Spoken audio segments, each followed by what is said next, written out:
હોય એ સદગુરુ તમને પાર ઉતારી દે છે. બાકી ગુરુ ગુરુ તો સૌ ગુરુ કરે છે. ગુરુ પદ કોને બધા જ ગુરુ સાનિધ્યમાં જાય, ગુરુનું સંશોધન કરે છે. પણ મારા ગુરુદેવ અલૌકિક ભૂમિકાની અંદર રહે છે, એની ગતિ કંઈક જુદી છે. એ મારા સદગુરુ છે. એ સદગુરુ સાનિધ્યમાં જીવાતમાં જ્યારે જાય ત્યારે એ સદગુરુ એને લક્ષ્ય આપી દે છે ને, એ શિષ્ય એનો પુત્ર દીકરો બની જાય છે. તમે જો આપણે કોના પુત્ર છીએ? આપણા પિતા કોણ છે? આપણા પિતા કૈવલ છે. આપણી માં કોણ છે? આપણી માં કરુણા છે. એની ગોદ આપણને મળી ગઈ છે. એટલે હવે આપણું ભટકણ રહી શકતું મટી ગયો છે. મારું તમારું ભટકણ ક્યારે મટી શકે?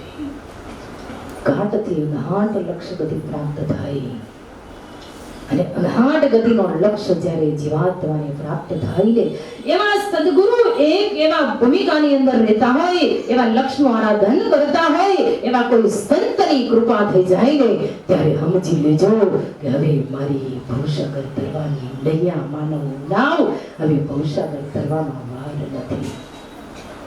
મને સાચા સંતનું શરણ મળે છે. એ સદગુરુ છે. એટલે દયાળુ કહે છે, એ સહી જીવ ભવ ભોગત નિંદ સુપલય જ્ઞાન. સદગુરુ શું કરે છે? સદગુરુ એની નિંદ્રાને બગાડી દે છે. ઊંઘેલો છે. એનો શિષ્ય બનાવ્યા પછી એ શિષ્ય જ્યારે ઊંઘેલો હોય ને, ત્યારે ગુરુ એને શબ્દના જ્ઞાનના ટાંકણા મારે છે. એવા ટાંકણા મારી મારી એવા શિષ્યને જાગૃત કરી દે છે. ઊંઘેલો છે. અજ્ઞાનતા રૂપી ઊંઘ એને આવી ગઈ છે. અજ્ઞાનતાની ઊંઘમાંથી એને જગાડી અને એવા સદગુરુ એને જાગૃત કરી દે છે. જાગૃત ભઈસ તો જાણીએ જુગ જાહેર જઈ જંત આપના પોર પતિ પદ દર્શન ઘેક સતંદ. સદગુરુ એને જગાડે છે અને જગાડ્યા પછી એને ક્યાં લઈ જાય છે? આંખો બંધ કરીને સૂતો હોય અને જાગૃત કરે અને જાગેલો નથી કહેતા. જગાડે કઈ રીતે?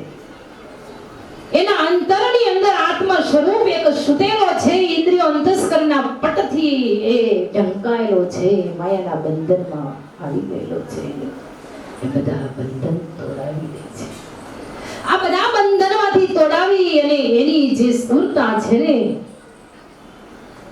એ સુરતા ક્યાં ભટકણમાં છે, ક્યાં ગતિમાં છે. સુરતાને શબ્દ નાર આપણે કહીએ છીએ. સુરતાને કોણ વરે છે? તો શબ્દ નાર ભજનમાં આવે છે.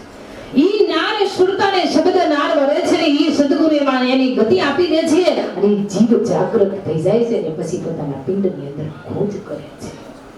દુનિયામાં કે ભટકતો નથી, જાગૃત થઈ જાય છે. એટલે કીધું જાગૃત ભઈસ તો જાણીએ જુગ જાહેર જઈ જંત આપના પુર પતિ પદ દર્શે. પોતે પોતાને ઓળખવાના છે, પોતે પોતાને જાગૃત થવાનું છે. જાગૃત થઈને ગતિને પ્રાપ્ત કરી લે છે ને, એવા શિષ્ય અંતે કંઈક કમાય છે. સંસાર સાગરી પાર ઉતરી જાય છે. અંતે સાચી કમાણી કરી અને બધા બંધનમાંથી આ અંશો મુક્ત દશા પ્રાપ્ત કરી લે છે. તો આજનો ગુરુ પૂર્ણિમાનો યોગ, ગુરુ પૂર્ણિમાનો આપણો મહાપર્વ, આજનો અલભ્ય લાભ આપણા માટે બહુ કિંમતી છે. પણ આજે આપણા માટે સમય ઘણો બધો ઓછો છે. દર પૂનમે આપણે લાભ તો લઈએ છીએ, 2-3 કલાક બેઠા હોઈએ છીએ. એટલે આજે અમારા બાલભાઈ આજે સુંદર મજાના થોડાક એક શબ્દ આપણે સુંદર મજાની વાણી એમની સંભળાવશે. એટલે આપણે આ કથાને અત્યારે વિરામ આપીશું અને એમની વાણી આપણે સાંભળવાની છે. અને એકવાર આપણે આશ્રમમાં સુંદર મજાનો આપણને લાભ આપી ગયા છે અને સુંદર મજાની વાણી આપણને આપણા માટે સરસ મજાની વાણીથી આપણે જાગૃત કરી ગયા છે. તેની વાણી અમારા ભાઈશ્રી અત્યારે આપણે સંભળાવશે. આપણી કથા આગળ લઈ લઈએ. અત્યારે વિરામ આપીશું. શ્રીમદ કરુણા સાગર કૈવલ સંત શ્રીદાસજી મહારાજ पूज्य श्री रेखाविगे सर्वे संतानिगे सर्वदेवानिगे विज्ञान संप्रदायिगे गुरुवादी सारसापुरिगे गुरुधाम के श्री गुरुदेव के अपने अपने गुरु महाराज की कथा सत्संग समाप्ति करना चाहिए।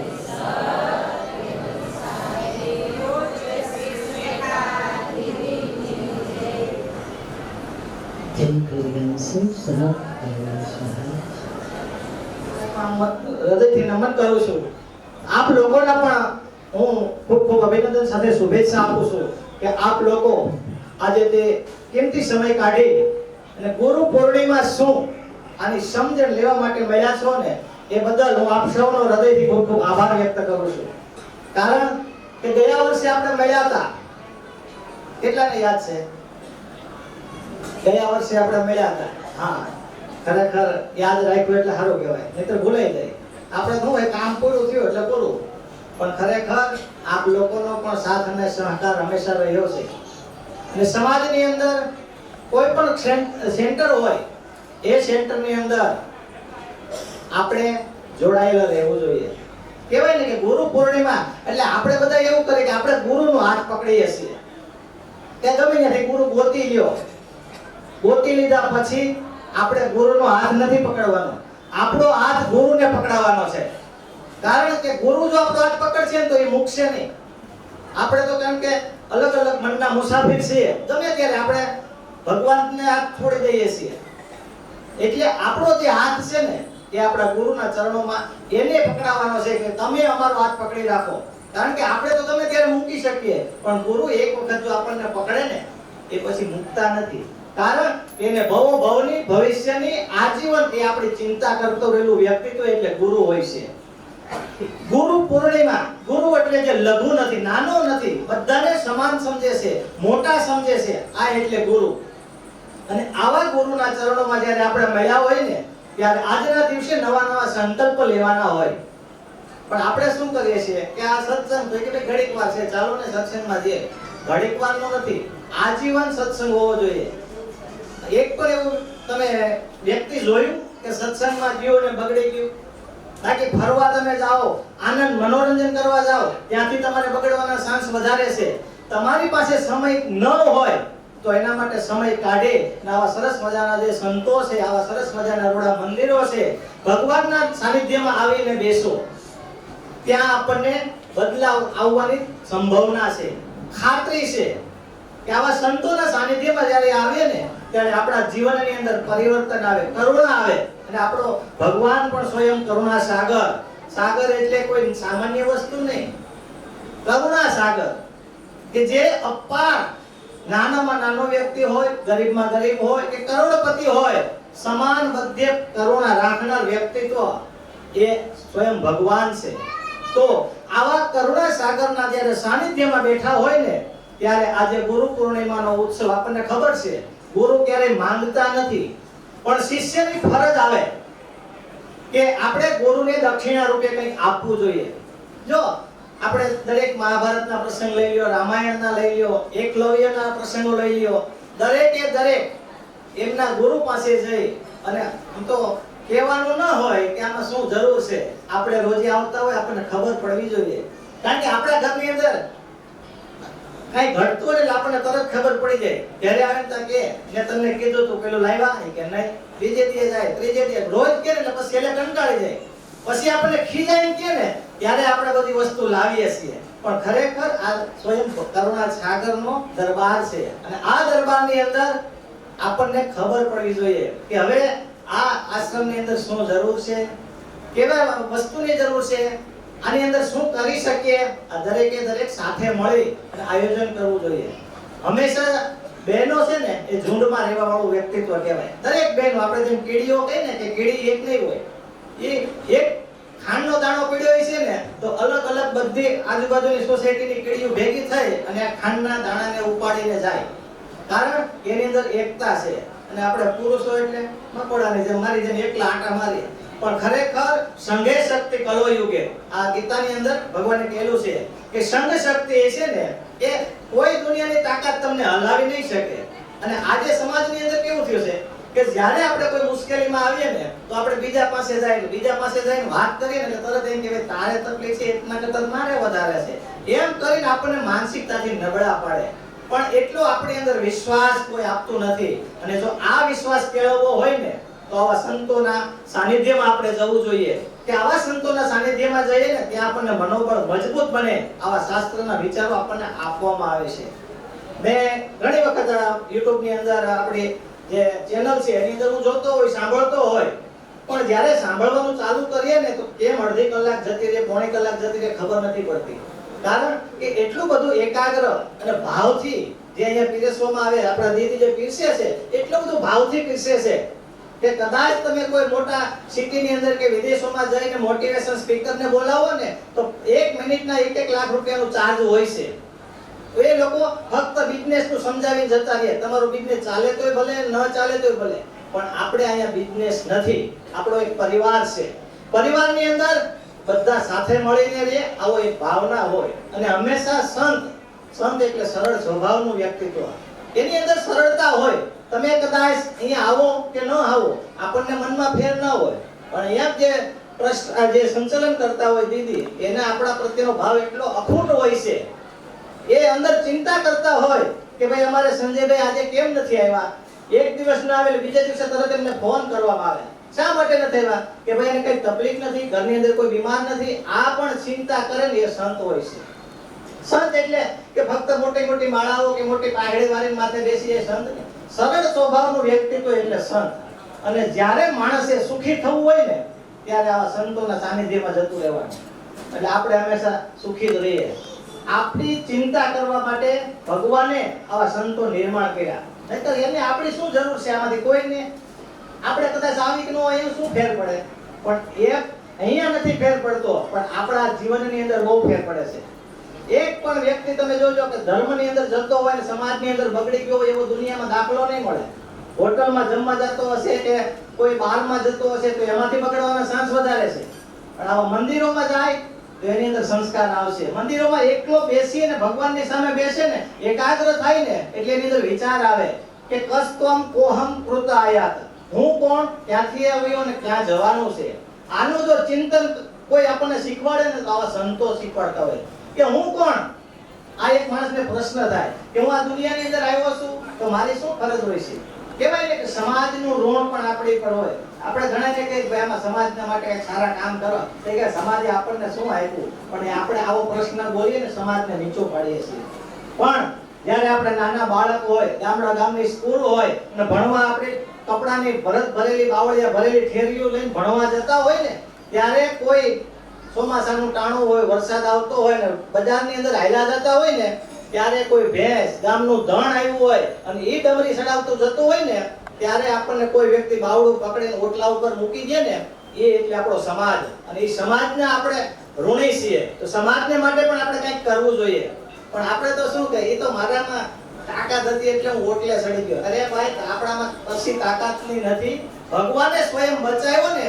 આવા સંતોના રૂડા આશીર્વાદ આપણી પર હોય ને ત્યારે આવા રૂડા સત્કાર્ય થઈ શકે છે. એમ સમાજનું ઋણ આપણી પર હોય એમ આવા ગુરુઓનું પણ આપણી પર ઋણ હોય છે.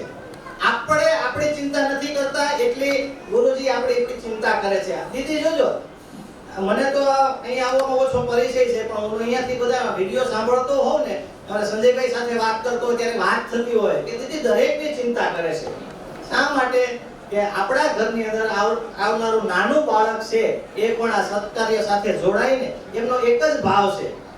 આપણને ખબર છે ને કે દર પૂનમે આપણે અહીંયા મળીએ છીએ, પણ આપણે શું કરીએ છીએ કે આપણે ત્યાં જન્મદિવસ આવે ને એટલે આપણે તો હોટલમાં વયા જઈએ છીએ, કાં કોઈ ગાર્ડનમાં વયા જઈએ છીએ અને આપણે ત્યાં આવા કાર્યક્રમો મનાવીએ છીએ. પણ હું તો એમ કહું છું કે આપણે ત્યાં જન્મદિવસ આવે, આપણા લગ્નની એનિવર્સરી આવે તો પણ અહીંયા ભગવાન પાસે આવીને કહો ભગવાન તારા હિસાબે હું ખુશ છું, હું સુખી છું. પણ આપણે તો ભૂલી જ જવા વાળા છીએ. હંમેશાને માટે આપણા કાર્યની અંદર, આપણા જીવનની અંદર, આપણા પરિવારની અંદર કોઈ પણ સારું કાર્ય આવે ને, હું તો એમ કહું છું દુઃખ આવે ને તોય ભગવાનને કહો. હવે કોઈ મારા જેવાને કહે તો હા હું એમ કહું મારે ભાઈ દુઃખ છે, પણ અને બે જગ્યાએ આપણે વાતો કરીએ એવું નથી. જે કઈ તકલીફ છે ભગવાનની પાસે આવીને કહો. અને સ્વયં ભગવાન કરુણા સાગર જેને અપાર કરુણા છે, આવો સ્વયં ભગવાન એ આપણી ચિંતા કરતો રહેલો આ ઈશ્વર છે. અને એની જો આપણે ચિંતા ન કરીએ ને, ઘર તો ભગવાન મોટું બનાવી આપે, પણ એ ઘરની જવાબદારી પણ આપણી જ હોય છે. એને રંગને રોગાન કરવાનો, સફાઈ કરવાની, આ બધી જવાબદારી આપણા પરિવારની હોય છે. એમ આજે આપણે જે અહીંયા પરિવારમાં મળ્યા છીએ ને, તો આપણી તમામની જવાબદારી હોય છે કે દર પૂનમે હું આવું છું, અહીંયા આવ્યા પછી શું જરૂરિયાત છે મારા મનની અંદર રાખવાની. કે ભાઈ એક લેમ્પ તૂટી ગયો છે, કે કોઈ બ્લોક આપણે ફળિયાની અંદર બેસાડવા છે, કે શું કરવું, આના માટે શું કરી શકાય, એવા લોકોને આપણે મળીએ. આ દરેક નાનામાં નાની ચિંતા કરતું વ્યક્તિત્વ જો કોઈ હોય ને, તો આપણે હોવા જોઈએ. દરેકે દરેક અહીંયા કોઈને આપણે દેખાડવા નથી આવતા. અહીંયા આવીને ત્યારે આપણે સ્વયં ભગવાનના ચરણમાં આવીએ છીએ. હું તો એમ તો આપણે દીદીને નથી કહેવું કે દીદી અમારો તમે ઉદ્ધાર કરી ગયો.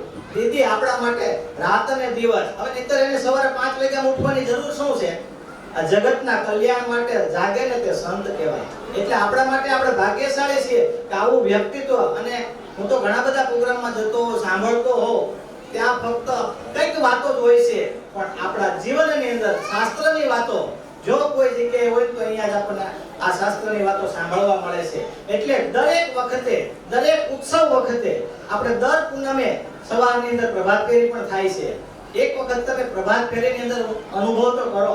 મેં ઘણી એવી પ્રભાત ફેરીઓના એકલો હોઉં, વહેલો ઉઠી કોઈ પણ સત્સંગ મંડળ હોય, હું હરે કૃષ્ણ હરે રામ એની સાથે પણ જોડાયેલો હોઉં, પણ સવારમાં ઉઠી ને સવારના 5 વાગ્યામાં તમે આ નગર તળિયામાં નીકળજો ને, એટલે તમને એમ થાય ભગવાન છે. અને બપોર પછી ઉઠીને મોઢા ઉઠવાનું પૂછો કે આમાં ક્યાં કઈ ભગવાન છે, આવું લાગે. સવારનો પ્રહર કે ને, એ સવારનો પ્રહર આપણા જીવનની અંદર સુખ, શાંતિ અને સમાધાનનો પ્રહર હોય છે. એટલે સંતો આપણને એ સમજાવે છે કે તમે સવારમાં વહેલા ઉઠો. પણ વહેલા ઉઠીને પછી ઘણી જગ્યાની દોષીઓ નથી. સવારમાં વહેલા ઉઠે પછી કે મેં વહુને ઉઠાડ્યા, છોકરાને ઉઠાડ્યા, પછી કે મેં એને કામ સીંધી દીધા. કામ સીંધવાનું નથી. જો આવા નિયમો આપણી અંદર હશે ને, તો આપણા ઘરની અંદર આવનારું બાળક એ બાળપણથી જે સંસ્કાર લેશે. ઘણી વખત આપણે એમ કે પેલો નાનો અમથો બાળક છે, આપણે સ્વામિનારાયણ સંપ્રદાયની અંદર આર્યન ભગત એક છે, બહુ નાનું અમથું બાળક છે, એની અંદર જે પાવર જોવો ને, ત્યારે આપણને એમ થાય કે કુદરતી કેવડી તાકાત એમને આપે છે, પણ એમના માતા પિતાના અથાગ પ્રયત્ન હોય છે. ત્યારે અને આપણા શાસ્ત્રમાં તો ત્યાં સુધીનું કીધું છે કે આપણા ઘરે આવનાર બાળક આવતા 300 વર્ષનું એમની પાસે નોલેજ હોઈ શકે છે. આવું વિજ્ઞાન અત્યારે સાબિત કરે. પણ આપણા શાસ્ત્રમાં તો લખેલું જ છે, પણ આપણે શાસ્ત્રને નથી માનતા, વિજ્ઞાન કે તો માનીએ છીએ. આપણે એમ કે ભાઈ આ મેંદાના પાવને આંતે ન ખાવું જોઈએ, આપણે કે એમ કઈ થોડું થાય, વિદેશ વાળા ખાય જ છે. પણ વિદેશ વાળા ખાવાનું કારણ છે કે ત્યાં તાજી વસ્તુ મળતી નથી. આપણે કેમ સવારે રસોઈ બનાવી, બપોરે બનાવી, સાંજે બનાવી, વિદેશમાં કઈ મળતું નથી. ત્યાં તો તમારે સ્ટોરેજ કરી રાખવું પડે અને જમવા માટેનો ટાઈમ નથી. એટલે ત્યાં પેકિંગ ખોલીને તાજે તાજું 15 દિવસનું જૂનું શાક પણ ખાઈ લે. છતાં એ લોકોને એમ છે કે મારે ભારતમાં રહેવું છે અને આપણને બધાને એમ છે કે પરદેશમાં જવું છે. ખરેખર આ જે આપણું શાસ્ત્ર નોલેજ છે ને, જર્મન અને જાપાન એની અંદર આપણા સંસ્કૃતની અંદર કોમ્પ્યુટરમાં એ લોકો વર્ડ ગોઠવે છે. ડિક્શનરીની અંદર કે અમારે સંસ્કૃત લાવવું છે, પણ આપણે શું કરીએ છીએ? આપણે તો વેસ્ટર્ન ઇંગ્લિશમાં. પણ આપણને એ ખબર નથી કે પશ્ચિમની સંસ્કૃતિમાં જો આપણે રંગાણા ને, તો પશ્ચિમ દિશામાં જવામાં સૂર્ય પણ પશ્ચિમ દિશામાં આથમી જાય છે. તો આપણે તો પશ્ચિમના વાયરામાં જશું તો આપણું જીવનનું શું થવાનું છે? તો દરેક માટે એક જ વસ્તુ કહું છું, ભારતની અંદર ભારતના જે શાસ્ત્રો છે એ શાસ્ત્રનો તમે અભ્યાસ કરજો. જીવનની અંદર કોઈ ટેન્શન નહીં આવે. કારણ આજે મને ઘણા એવું કહે છે કે ભાઈ તમે આટલા બધા ફ્રેશ કેમ રહ્યો છો? ટેન્શન તો બહુ બધું તમારે છે. તમે એક કીધું મને ખબર જ નથી ટેન્શન શું કહેવાય. એક જ વસ્તુ, સારા પુસ્તકોનો અભ્યાસ કરો. સારા પુસ્તકોનો અભ્યાસ કરો, સમય મળે તો આવા સત્સંગ સાંભળો. આપણા મગજની અંદર, આપણા જીવનની અંદર, કાનની અંદર જે કઈ સારા વિચારો જાય છે ને, એ ઉગે. ખેતરમાં બિયારણ નાખીએ અને ઉગે ને, એ ઉગે છે. પણ આપણે તો શું કરીએ, અત્યારે વાવીએ કે સવારે જોઈએ ઉગી ગયું. ઘણી વાર એમ હાલો આશ્રમે ગયા, મહિનો થઈ ગયો, પણ આમાં મને કઈ ફેર ન પડ્યો. ફેર પડવા માટે નથી જતા. આપણે આપણા જીવનની અંદર સદગુરુનો સારા ગુણ ગ્રહણ કરવા માટે જઈએ છીએ. અને આજે માણસ પાછો એવો થઈ ગયો છે કે 2 મહિના ગયો આ દીદીની આશ્રમમાં, પણ મારી અંદર કઈ પૈસા માટે નથી જવાનું. ત્યારે હું તો એમ કહું તો મંદિરે જ નહીં જતા. પૈસા માટે જો જવું હોય તો મંદિરે નહીં જતા, તો કોઈ કંપનીમાં જાજો, સારામાં સારી એને ટિપ્સ આપજો, ત્યાંથી કમાજો. પણ પૈસા માટે જવું નથી, મારા જીવનના પરિવર્તન માટે જવું છે ને, તો આવા સરસ મજાના, એ તો સારું છે કે આપણે ભાગ્યશાળી છીએ કે આપણને આવા ફ્રીમાં આવા આશ્રમ મળ્યા છે, સત્સંગ મળ્યો છે. બાકી તમે વિદેશમાં જાઓ, આવા સત્સંગ સાંભળવાના પણ $1,000 નો ચાર્જ હોય છે. મોટિવેશન સ્પીકર ની અંદર આવા સંતોને લાવ્યા પછી સાંભળવાના પણ ફી ભરવી પડતી હોય. ત્યાં કઈ ભાવ શૂન્યતા છે, પણ એને એટલી તો ખબર જ છે વિદેશવાળાને કે ભારતની જે સંસ્કૃતિ છે, ભારતનો જે વિચારધારા છે, એ વિચારધારા આપણા જીવનની અંદર પરિવર્તન કરશે. પણ આપણને ભરોસો નથી. ભરોસો એક વખત ભગવાન ઉપર છોડી ગયો. આપણને ખબર છે નરસિંહ મહેતાની પત્ની જ્યારે ગુજરી ગયા ને, એટલે કે રડતા બેઠા નહીં હતા. લોકોએ પૂછ્યું કે હવે ભગત તમારું શું થશે? તો નરસિંહ મહેતાએ તરત કહી દીધું કે ભલું થયું ભાંગી જંજાળ, સુખે ભજીશું શ્રી ગોપાલ. એને એવું નથી કે પત્ની ગુજરી ગઈ એટલે હારું થયું, એવું નથી કહેતા, પણ ભલું થયું ભાંગી જંજાળ, સુખે ભજીશું શ્રી ગોપાલ. ભગવાનના જ્યારે મારે ગુણગાન ગાવા છે ને, તો હવે હું બિંદાસ ગાઈ શકીશ. જો આવડો મોટો સંત એ પણ એવું કહેતા હોય કે ભગવાનના ચરણમાં જવાથી આપણને સુખ, શાંતિ અને સમાધાન મળતું હોય. અને એ તમને ખબર છે ને, એક આપણો અભ્યાસ માટેનું શું કહ્યું કે નરસિંહ મહેતા ક્યાંય કોલેજમાં ભણવા નથી ગયા, કોઈ સ્કૂલમાં નથી ગયા, પણ છતાં અભણ હતા. એને લખ્યા છે, પદ લખ્યા છે કે વૈષ્ણવજન તો જેને કહીએ જે પીડ પરાઈ જાણે. એ આજના કોલેજ વાળાને, જે કોલેજ કરતા હોય યંગ જનરેશન, એને ખબર હશે કે એ આખા વિષય આવે છે, અને એની અંદર આજનો ભણેલો યુવાન પણ ગોથા ખાય છે કે આ અભણ માણસે લખેલા એ પદ આપણને સમજાતા નથી, તો ભણ્યા હોત તો એ કેવા લખે? એટલે સત્સંગ એ સારા માણસનો સંગ હંમેશા કરવાનો. લખવું કહેવાય ને કે આ લખવા વાળો કવિ હોય. આજ તો હું કવિની સાથે લાવ્યો છું, મારા મિત્ર છે, એમને પણ ઘણા બધા ગીતો લખ્યા છે. પણ એ કવિ લખતો હોય ને, વ્યક્તિત્વ, દુનિયાનો કોઈ પણ કવિ હોય, તમે ઝવેરચંદ મેઘાણીને જોઈ લ્યો કે દુલાભાઈ કાગને જોઈ લ્યો, કવિ લખે ને એ અંદરની વ્યથા હોય ને લખતો હોય. કારણ કે જો સંતો પછીનો કોઈ વ્યક્તિત્વ હોય ને, એટલે કવિ હોય છે. સમાજનું દર્શન કરાવનાર કોઈ વ્યક્તિ હોય ને, તો સંત પછી કોઈ તો કવિ હોય છે. આપણી કહેવત છે કે જ્યાં ન પોસે રવિ ત્યાં પોસે કવિ. એક કે સૂર્યનો પ્રકાશ જ્યાં નથી પહોંચતો, જ્યાં સુધી નથી જતો, ત્યાં સુધી લઈ જવાનું કામ કરનાર વ્યક્તિ હોય ને, એટલે કવિ. અમારે અરવિંદ માવાણી નીર કવિ, એકવાર એમને પણ હું આટલો જોરદાર તાળીઓથી આપણે વધાવો. અને આપણે જે આજે ગુરુ પૂર્ણિમાના અવસર પર મળ્યા છીએ, તો હું તો એમ કહું આજે આપણે નવા સંકલ્પ લેવા જોઈએ. આપણા ઘરે જન્મદિવસ આવતો હોય, અથવા જો આપણે કોઈને એકાદાને આમંત્રણ ન આપીને કોઈ ખોટું લાગી જતું હોય, તો આ તો જગતનો નાથ છે, એમને ના ખોટું લાગે, એમને પણ આપણે બધાને સાથે રાખી અને આવા સત્કાર્યની અંદર આપણે જોડાવવું જોઈએ. એટલે ખરેખર આજે મેઘરાજા પણ આપણે આ અમિત સાધના કરવા માટે પધાર્યા છે. કહેવાય છે ને કે તણ કહિત્યા વરણ વહિત્યા ને વાલા ગયા વિદેશ, અવસર સુટ્યા મેહુલા પછી વરહીન હું, અવસરે વરસાદ રૂડો લાગે. આનો વરસાદ આપણી મોસમ હાલતી હોય, આવ્યો હોય તો આપણને ન ગમે. આજે માણસને પ્રફુલ્લિત કરી દે છે. આવું સરસ મજાનું વાતાવરણ છે. અને પાછળ આપણે બહેનોને થોડા આગળ આવવાની પણ જરૂર છે.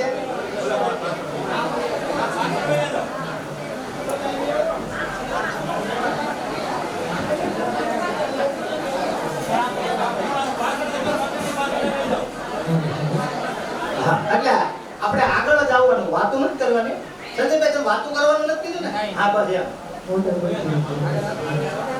એટલે એક એક ડગલું બધા આગળ આવી જાય. જેમ આપણે ભીંજાતા હોય તો આપણને ન ગમે, એમ પાછળ પણ આપણો પરિવાર બેઠો છે, આપણો સદસ્ય બેઠા છે, એની પણ આપણે કાળજી લેવાની છે. અને દૂર દૂરથી આપ સૌ અહીંયા પધાર્યા છો, તે બદલ આપ સૌનો હું ખૂબ આભાર વ્યક્ત કરું છું. અને આપણે વાતો ન કરીએ, આગળ આવવાનું હોય તો આગળ જ આવી જઈએ. કારણ કે સારું કાર્ય હોય ને ત્યાં થોડીક અગવડ હોય. હા, એટલે અગવડ થોડીક ગરમી થાય તો આપણે, કારણ કે ભગવાન આપણી પરીક્ષા લેતો હોય છે. ત્યારે આપણને ખબર પડે કે આટલી બધી ભગવાને સરસ મજાની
साक्षियं मंगलाय महत्तंगयं नमामि प्राणपते देवादिअंग सैकलंग यदलोकंग साहित्ययं व्यापितंग विश्वयंग यदंग यनुरणे नवगतंग यनुभुवि नवार पारयन्तयं सर्वज्ञेश्वरं जय जय श्री कुबेर ઓલી બાજુ થાય ઓલા બોટે યાદ સકરદાસ બરાજી એવો મોટો હોલ બની જાય એ આપણે ભગવાન પાસે એવો સંકલ્પ કરીએ દરેકનો શુદ્ધ સાત્વિક ભાવે એવો સંકલ્પ કરીએ ને તો નીચે દર્શન અને ઉપર સત્સંગ ખરેખર એટલે આપણી ઘરે પણ જો મહેમાન આવવાના હોય ને એક સોફા હોય ને તેમાં 3 જ હમાતા હોય પણ 5 હમાડો હોય તો આપણે એમ કે જો હું તમને કહેતી હતી ને 2 સોફા જોઈએ ત્યારે મહેમાન આવે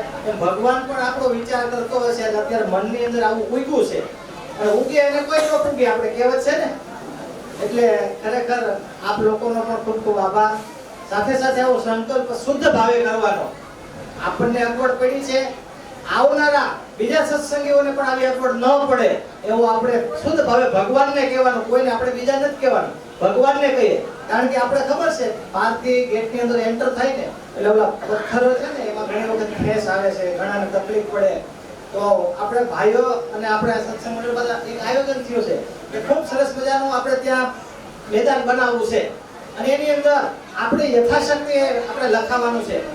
કારણ કે ખૂબ સરસ મજાનું આપણે પેલું ફળિયું બનાવવું છે ને, તો એની અંદર દરેક લોકોને સાથ અને સહકાર હશે ને તો આપણે ખૂબ જેવું ધાર્યું છે એનાથી પણ વિશેષ થવાનું છે. આપણે આવો આજના દિવસે સંકલ્પ કરવાનો છે. જો કે વાતો વધારે નથી કરવી, પણ પહેલા આપણા જે દાતાશ્રીઓ છે આપણે એમને જોરદાર તાળીઓથી વાતો નથી કરવાની, આપણે જોરદાર તાળીઓથી વધાવવાના છે. 1000 રૂપિયા વિજયાબેન શામજીભાઈ સાવલિયા, પકડો તાળી. હા, 500 રૂપિયા સોનીભાઈ મહાલક્ષ્મી, 500 રૂપિયા વિનુભાઈ વાલજીભાઈ ભલગામ, 500 રૂપિયા બટુકભાઈ ગોગલભાઈ કાના તળાવ, 500 રૂપિયા રમણીકભાઈ કરશનભાઈ કિમ, 1100 રૂપિયા મેહુલભાઈ રવજીભાઈ ડોબરિયા, 500 રૂપિયા કંચનબેન રામજીભાઈ ડેરી પીપળિયા, 501 રૂપિયા કપિલાબેન હર્ષદભાઈ કામરેજ, બોર્ડની સેવા મુક્તાબેન ભરતભાઈ શિવાંજલિ, 10000 રૂપિયા ધનુબેન ગુણવંતભાઈ ચણિયા, 10000 રૂપિયા મંજુલાબેન રમણભાઈ ચણિયા, 501 રૂપિયા વિજયાબેન માનગઢવાળા, 501 રૂપિયા ટીનુબેન મનીષભાઈ પટેલ, 501 રૂપિયા પરેશભાઈ ચણિયા, 1100 રૂપિયા લીલીબેન જીવરાજભાઈ અક્ષરધામ, 501 રૂપિયા જ્યોતિબેન કેશુભાઈ આકોલવાડી, 501 રૂપિયા હંસાબેન નટુભાઈ હંસ સોસાયટી, 501 રૂપિયા સવિતાબેન લાલજીભાઈ, 501 રૂપિયા પારુલબેન સંજયભાઈ ડોબરિયા, 1100 રૂપિયા દિવ્યાબેન રાજેશભાઈ સચિન, 501 રૂપિયા બાબુભાઈ કાનજીભાઈ ઠુમર, 501 રૂપિયા કિંજલબેન દિનેશભાઈ ભલગામ, 501 રૂપિયા દિનેશભાઈ ખીમાભાઈ ભલગામ, 501 રૂપિયા કેવલ ભરોસે, 500 રૂપિયા મયુરભાઈ પરસોત્તમભાઈ ભાદાણી સુરત. નીચે બેસી જજો. ત્યાર પછી કારણ કે આપણો તો ઉત્સવ અને દર વર્ષ કેમ જતું એ ખબર નથી પડતી, પણ એક વખત આવતા 2025 એ ગુરુ પૂર્ણિમાના ઉત્સવના દાતાશ્રી એમને પણ આપણે એકવાર જોરદાર તાળીઓથી વધાવી દેવા. એનું નામ આપું છું. નીચે બેસી જજો.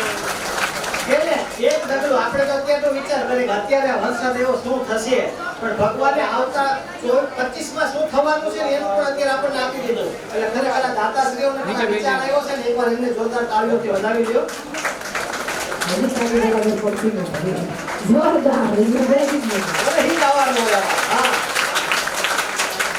અને આવા આજનો ગુરુ પૂર્ણિમાનો ઉત્સવ કહેવાય ને કે વર્ષની અંદર એક દિવસ એવો હોય કે ગુરુને આપણે માંગે નહીં, પણ આપણી યથાશક્તિ પ્રમાણે આપણે આપણી કમાણીમાંથી ચોથો ભાગ આપણે આપવો જોઈએ. આવું હું કે કોઈ આપણે નથી કહેતા, ભગવાન સ્વયં ગીતાની અંદર કહે છે કે તારો કમાણીનો ચોથો ભાગ તો ધર્મની અંદર સત્કાર્યની અંદર વાપરાય.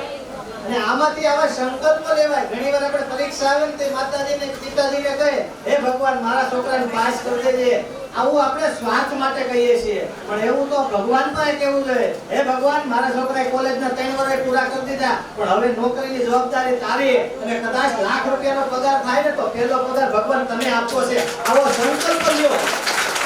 સંકલ્પ પૂરા કરવા એ ભગવાનના હાથની વાત છે. આપણે પ્રયત્ન કરવાનો છે શુદ્ધ મનથી. અને આપણામાં શાસ્ત્રમાં કહે છે શુદ્ધ મનથી તમે જે સંકલ્પ કરો ને એ સંકલ્પ સાકાર થાય છે, પણ આપણો સંકલ્પ શુદ્ધ ભાવનો હોવો જોઈએ. નહીતર આપણે થઈ ગયું કે આપણે સંકલ્પ આપણે હંમેશા ટૂંકા કરીએ. ટૂંકા નહીં, શરીર કરતા જેમ કપડું મોટું હોય એમ આપણા સંકલ્પ પણ મોટા હોવા જોઈએ. અને ગુરુ પૂર્ણિમાના દિવસે જેટલું આજે આ સત્કાર્યની અંદર આપે એટલું ઓછું હોય છે. સત્કાર્યની અંદર બને તેટલું આપણાથી યથાર્થ પ્રયત્ન આપણે કરવા જોઈએ, ત્યારે આવા સત્કાર્યની અંદર આવા રૂડા કાર્ય થઈ શકે. અને જો આપણે બધે સાથ ને સહકાર નહીં હોય તો આ કાર્યને કેમ શું થવાનું? તો ભગવાન પણ કહે છે કે આવા રૂડા સત્કાર્ય ચલાવવા માટે દરેક દાતાશ્રીઓનો પણ ખૂબ ખૂબ આમાં ફાળો હોય છે અને દરેક લોકો કોઈ આગળના ભાવે આપતા હોય, કોઈ પડદા પાછળ આપતું હોય અને ઘણા એવા લોકો હોય ખીચામાંથી ખર્ચાતા હોય છતાં પણ કહેતા ન હોય, પણ એની નોંધ ઈશ્વર જરૂર લેતો હોય કે આ વર્ષની અંદર આપણે આજે જો કેટલો બધો વરસાદ આવ્યો, તકલીફ પડી, તો ભગવાનને પણ આપણે એવો સંકલ્પ કરવો છે, ભગવાન આવતા વખતે કદાચ તો આનાથી ડબલ વરસાદ દે, પણ અમને એવી સુવિધા પણ હામી આપજે. અને ભગવાનને આપણે માં ને બાપ કહીએ ને, તો માં ને બાપ એટલે છોકરો માગે ને, આપણે કહેવત છે કે છોકરો માગે તે નહીં આપો, પણ એમને જે જરૂરી હોય ને આપો. ભગવાન પણ એ વિચારતો હશે કે આને હવે મોટા હોલની જરૂર છે, કે મોટો હોલની અંદર શેડ બનાવવો છે, તો એની જરૂર છે. ભગવાન પણ આપણી આજે આમાંથી કોઈને વિચાર પણ એવો આવવો જોઈએ કે મારી આટલી કમાણી ભગવાન છે, એમાંથી તું કદાચ 1.5 ગણી બમણી કરી દે ને, તો આ શેડ અમે બનાવી નાખશું, સાથે મળીને કરવું. આવો ભગવાન પાસે સંકલ્પ લ્યો. ત્યાર પછી 500 રૂપિયા અંબાબેન વેલજીભાઈ ભુવા, જેના નામ બોલો પાછળ તાળીઓ તો મારે કહેવાનું જ ના હોય. 1100 રૂપિયા રેખાબેન કુકડાવાળા, 500 રૂપિયા રડિયતબેન અંજનીમાંથી, 11111 ઉષાબેન જગદીશભાઈ, 2000 રૂપિયા રાજુભાઈ પરબતભાઈ, 1100 રૂપિયા પિયુષભાઈ ચાંગાણી અરગણસુ, 1100 રૂપિયા વિદ્યાબેન ગાંડુભાઈ મોણકરી, 1100 રૂપિયા કલુબેન વિનોદકુમાર, 500 રૂપિયા લલિતભાઈ ઓડા, 500 રૂપિયા પરેશભાઈ ઓડા, 1000 રૂપિયા સવિતાબેન બાબુભાઈ ખુંબર, 500 રૂપિયા ફુલાભાઈ નરસિંહભાઈ, 500 રૂપિયા દર્શનાબેન હરેશભાઈ માળવિયા, 500 રૂપિયા હિંમતભાઈ કરશનભાઈ કિંગ, 500 રૂપિયા પરાગભાઈ મગનભાઈ અમદાવાદ, 501 રૂપિયા રમેશભાઈ બાબાજીભાઈ રાખોલિયા, લાલજીભાઈ રમેશભાઈ લાલજીભાઈ, 500 રૂપિયા દક્ષાબેન ગોરવાવાળા. આ તમામે તમામ દાતાશ્રીઓને પણ જોરદાર તાળીઓથી વધાવો. સાહેબ ભગવાન પણ આજે આપણે જે બાર ફ્લોરિંગ બનાવવાના છે ને, એમના દાતા પેલા આવતે પૂનમના દાતા કોણ છે? વગાડો એકવાર જોરદાર તાળીઓ, પછી નામ લો. આવતી પૂનમના 2025 એમના દાતા છે ઉષાબેન જગદીશભાઈ. ઉષાબેન એમના વિચાર કેટલા ઊંચા છે કે આવતા વખત પણ અત્યારથી એમનું તૈયારી કરે છે. તો જો આપણે ભગવાન માટે આટલી તૈયારી કરીએ તો ભગવાન આપણા માટે તૈયારી ન કરે? ત્યાર પછી આગળ જે આપણે બનાવવાનો વાત કરી ને આગળના પ્રોગ્રામ, તો એની અંદર 10,000 રૂપિયા મંજુલાબેન તણિયાવાળા અને 10,000 રૂપિયા ધનુબેન ગુણવંતભાઈ તણિયાવાળા, એમને જોરદાર તાળીઓથી વધાવી લ્યો.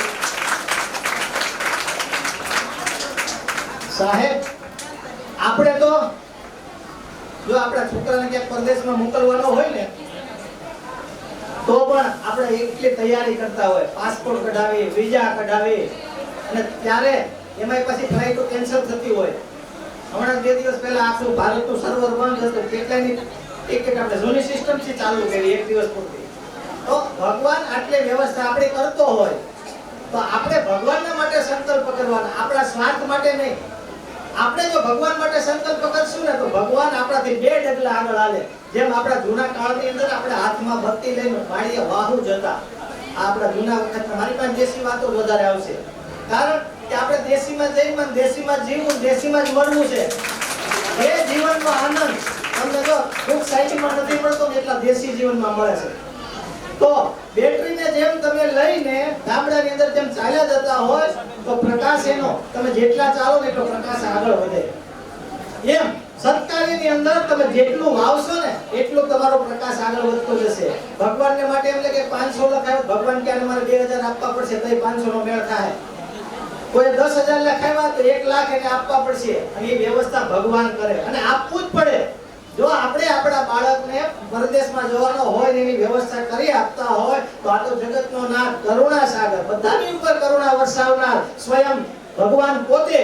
અને એ જો આપણી વ્યવસ્થા ન કરે તો આટલી બધી શ્રદ્ધા લોકોના ન હોય ને, પણ આટલી શ્રદ્ધા આ કરુણા સાગરની ઉપર છે. અને એ કરુણા સાગર જેમ સાગરની અંદર મોજા ઉછાળે એમ આપણા ઘરની અંદર લક્ષ્મી પણ એટલી ઉછાળવી જોઈએ. લક્ષ્મી એ સંચળ છે. જો લક્ષ્મી આવ્યા પછી એ સંભાળવી ખૂબ અઘરી છે. ઘણા ઘરોમાં તમે જોજો, જે છોકરાઓને સંસ્કાર નહીં આપ્યા હોય ને એના ઘરની અંદર એના પપ્પાની કમાવેલી મિલકત કરોડોની હોય છે, પણ એ પપ્પાના ગયા પછી મિલકત શૂન્ય કરી નાખતા હોય છે. કારણ કે જેને સત્સંગ નથી, સારા વિચારો નથી, સારા માણસનો સંગ નથી, એને પછી બુદ્ધિ હુજતી હોય છે.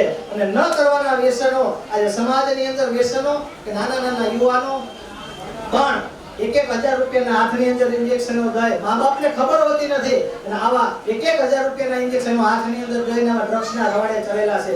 તો અહીંયા બેઠેલા તમામ આજે ગુરુ પૂર્ણિમાના દિવસે એવો સંકલ્પ લેવાનો, અને સંકલ્પ લેવાના ન હોય પણ આપણા મનની અંદર સંકલ્પ કરવાના હોય કે મારા ઘરની અંદર, મારા પરિવારની અંદર કે મારા આડોશ પાડોશની અંદર લોકો વ્યસન મુક્ત કેમ થાય, આવો આપણો ધ્યેય હોવો જોઈએ. અને આપણે ગુરુ કહેવાનું છે. અને નથી આપ્યું તો ભગવાન પાસે તમે પણ મીઠો ઠપકો આપો કે ભગવાન મારે તારું કામ કરવું છે, તારા માટે પૈસા જોઈએ છે. અરે મારી પાસે કદાચ લાખ હોય અને ત્યારે આપણો એકાદી નળી બ્લોક થઈ જાય, થોડું નક્કી છે, પણ આ જીવન આપ્યા પછી ચલાવવાની જવાબદારી પણ ભગવાનની છે. અને ભગવાન પાસે માંગો કે ભગવાન તું મને આપ, અને મારે એટલા માટે જોઈએ છે, મારે પણ આવા સત્કાર્યની અંદર પૈસા વાપરવા છે, એટલા માટે.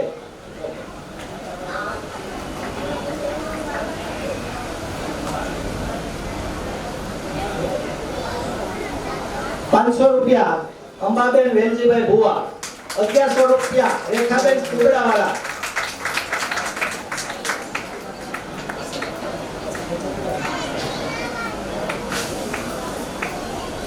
1000 રૂપિયા પુષ્પાબેન, 501 રૂપિયા મનસુખભાઈ પૂર્વી સોસાયટી, 500 રૂપિયા મિલનભાઈ રમેશભાઈ જાગાણી, 1100 રૂપિયા હંસાબેન જગદીશભાઈ વિરડિયા, 501 રૂપિયા કેવલ ભરોસે, 1100 રૂપિયા પ્રવીણભાઈ ચુડાવાળા તરફથી. તો હંસાબેન આવે એટલે મને પેલા એક હંસાબેન ભરતભાઈ પરમાર યાદ આવે. આ બધા સોશિયલ મીડિયામાં તો, કારણ કે આપણને એ પહેલા યાદ રહી જાય છે, પણ અહીંયા આપણા દીદી ખૂબ સરસ મજાનો સત્સંગ કરે, એમાંથી એક શબ્દ જો આપણે યાદ રહી જાય ને તો આપણું જીવન પરિવર્તન થઈ જાય. ઘણી વખત જોઈએ તો જલારામ બાપાને એમના ભાભીએ એક જ મેળો માર્યો હતો અને એ સંત થઈ ગયા. એમ અહીંયા દીદીના જે શબ્દ છે એ આપણા જીવનની અંદર જો સાકાર કરીએ ને તો એક જ શબ્દની અંદર તાકાત છે કે આપણા આખા જીવનને પરિવર્તન કરી શકે છે. તો અહીંયા આવીએ ને એકાગ્રતાથી, અને હું તો ઘણી જગ્યાએ મંદિરોમાં જાઉં છું, આવા પ્રોગ્રામોમાં જાઉં છું, હું મૂર્તિ જોઉં ને ત્યારે પણ એમ થાય કે ભગવાન આવા હશે, કોઈ ન જોવાના મોઢાનો પણ મેળ ન હોય એવા બધા કરી દીધા હોય ભગવાન. પણ તમે અહીંયા કરુણા સાગરની મૂર્તિ સામે બેસો, તમને અંદરથી કરુણા પ્રગટ થશે. એટલો હસતો ચહેરો છે ભગવાનના આભૂષણો, અને ગમે તેવો માણસ હોય ને ચિત્ત એકાગ્રમાં ચોટી જાય. આપણે ભગવાનની સાનિધ્યમાં આવીએ ને ત્યારે લક્ષ્ય હંમેશા આપણું ભગવાનનું હોવું જોઈએ કે હું અહીંયા આવું છું, ભગવાન મારા ઘરની અંદર લક્ષ્મી આવે ને શબ્દ લક્ષ્મી આવવી જોઈએ. લક્ષ્મી માટે તો આજે લોકો બહુ દોડાદોડી કરે છે, પણ લક્ષ્મી આવ્યા પછી પણ અઘરું છે એને પચાવી. તો એવી લક્ષ્મી ભગવાન પાસે માંગવાની કે સંચળ હોવી જોઈએ, કે આવ્યા પછી એ મારા ઘરની અંદર ઉન્નતિ થવી જોઈએ. લક્ષ્મી એ મહાલક્ષ્મી થઈ, અને એ લક્ષ્મીને પાછી આપણે ભગવાનના કાર્યની અંદર વાપરવાની હોય છે. તો ભગવાનને આપણે લક્ષ્મી આપીએ ને એટલે ભગવાન એમ કે તારે શું કરવી છે, એમ આપણે બેંકમાંથી લોન લઈ આવી પાછી ભરવી પડે. એમ ભગવાન તો દયાનો સાગર છે, કરુણા સાગર છે, એની પાસેથી આપણને જે કંઈ મળશે ને એ બમણું ભગવાન આપણને આપશે. જેમ પથ્થરની અંદર બે પથ્થર હતા ને, એમાં એક પથ્થર બીજા પથ્થરની વેદના કહેતો હતો કે ભાઈ તું તો કેવો સરસ મજાનો, તને તો બધા દર્શન કરે, તને ફૂલના હાર પહેરાવે. ત્યારે એ જે હાર પહેરાવનાર જે પથ્થર હતો ને એ ઓલા બીજા પથ્થરને કીધું કે આપણે બંને સાથે જ હતા, પણ એ તને નથી ખબર કે તારી અંદર એક ઘા પડ્યો ને તાર તું ભાંગીને બે બટકા થઈ ગયો. એટલે એ ભાંગેલો પથ્થર એ પગથિયામાં વપરાણો, અને જેની અંદર અસંખ્ય પથ્થર ઉપર ટાંકણા લાગ્યા છતાં પણ ભાંગ્યો નહીં, એ પથ્થર આજે મૂર્તિ થઈને પૂજાય. કારણ કે આપણે એક જ વખત આવીએ, બે વખત આવીએ, ધંધામાં કે પગારમાં સેટ ન થાય કે આમાં કઈ જામતું નથી. એટલે જામાવા માટે આપણે અનેક ટાંકણા ખાવા પડે, અનેક ગથોડાથી સહન થવું જોઈએ. અને અનેક સહન થાય ને આપણે ઘા આપણી ઉપર, ત્યારે આપણે પથ્થરમાંથી મૂર્તિ થઈએ. અને એ મૂર્તિની ઉપર હાર અને શણગાર સજાતો હોય તો આપણે પથ્થર બનવું તો કેવું પથ્થર બનવું? મૂર્તિમાંનો પથ્થર બનવું છે, પગથિયાનો પથ્થર નહીં. પગથિયાનો પથ્થર હંમેશા ઘસાતો જતો હોય છે. અને મૂર્તિની જે ગરિમા હોય છે એ ગરિમા આપણે વધારતી જવાની હોય છે. તો સ્વયં ભગવાન કરુણા સાગર આજે ગુરુ પૂર્ણિમાના દિવસે આપણે એવો સંકલ્પ કરવો જોઈએ કે ભગવાન, મારે લક્ષ્મી જોઈએ છે પણ એ તારા માટે જોઈએ છે. અને આપણને ખબર હશે કે આપણે મીઠાઈ લાવીએ ને, આપણે પહેલું જો આપણી મમ્મીને કે આપણા પપ્પાને આપીએ, દાદાને આપીએ, એમ કે પેલા બેટા તું ખા. એમ ભગવાનને પણ આપણે અહીંયાથી જે લોકોએ જેટલું ફંડ લખાયું, જે દાન લખાયું છે એ લખાયું એટલે ભગવાન એમ કહે છે કે ના દીકરા, તું તારા માટે પહેલા વાપર. જો આપણે ભગવાન માટે વાપરવા જશું ને એટલે ભગવાન આપણને આપવાનો છે. તો આવો કરુણા સાગર ભગવાન એ આપણું હંમેશા ધ્યાન રાખતો રહેલો છે. તો આ ભગવાનનું ઘર છે, એ ભગવાનના ઘરની પણ આપણે જવાબદારી હોય છે કે ભાઈ આ તકલીફ છે. અથવા અને દરેકનો મેં ગયા વખતે કીધું હતું કે આ હોલની અંદર આપણે ગયા વખતે બધા સમાઈ ગયા હતા, પણ મેં એવું કીધું હતું આવતા વખતે આવીએ ને ત્યારે એક આપણે આવીએ તો આપણે આજુબાજુ વાળા આપણા દેરાણી જેઠાણી એને લઈને આવીએ. કારણ કે જો આપણે આટલા રહીશું ને તો આમાં આટલો વિકાસ લાભો ન થાય, પરિવર્તન ન આવે. આપણે એક એવો સંકલ્પ કરવો જોઈએ, હું આવીશ તો એક વર્ષની અંદર 5 બહેનોને લાવીશ, હું આવીશ તો મારા 5 ભાઈઓને લાવીશ, મારા પરિવારના વ્યક્તિને લાવીશ. આવો પરિવાર ભાવથી તમે આવશો ને ત્યારે ભગવાન ખુશ થાય. નહીતર આપણે ઈનાઈ લઈ જાય, આપણી મમ્મીની સાડી હોય પછી ઈને એમ કે લે મમ્મી આ સાડી તારા મમ્મી કે આ સાડી તો કેતું નહીં છે, પણ નવી હાડી લાવી હોય ને તો ભગવાન ખુશ, માં ખુશ થાય. તો આ તો જગતનો પિતા છે, જગતની માં છે, જગતનો બાપ છે, એ કેટલો ખુશ થાય. એના માટે આપણે એવો સંકલ્પ કરવો જોઈએ, ભગવાનની પાસે સંકલ્પ કરવાનો કે ભગવાન આજે હું આવ્યો છું, આવતા વખતની અંદર આવતી દર પૂનમે આપણે અહીંયા પ્રોગ્રામ થાય છે, સવારની અંદર પ્રભાત ફેરી થાય છે, તો એની અંદર હું લાવવાનો પ્રયત્ન કરીશ. અને એ ક્યારે આવે? 11,000 રૂપિયા પિયુષભાઈ હર્ષુભાઈ હિરપરા ખજૂરી વાળા, એમને પણ એકવાર જોરદાર તાળીઓથી વધાવી દે. ખરેખર ભગવાને આપણને જેટલું આપણને ભગવાને આપ્યું છે ને એ સત્કાર્યમાં વાપરવાનો આપણે એવો પ્રયત્ન કરીએ.